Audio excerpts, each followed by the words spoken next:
ভাই আমাদের cutting man নিচে নিচে আছে। এই কাটিং ম্যান, রড যে কাটছিস সারাদিন কি তোর কাটতে কাটতে গেল, রডগুলা শেষও করা পারলো না কাটে।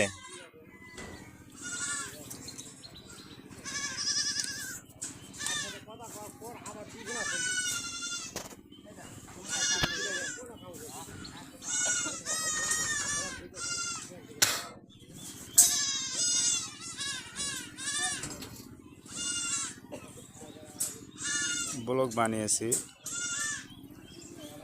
অবশ্য কাজ যেরকম করা লাগে ওরকম করছে, সমস্যা নেই।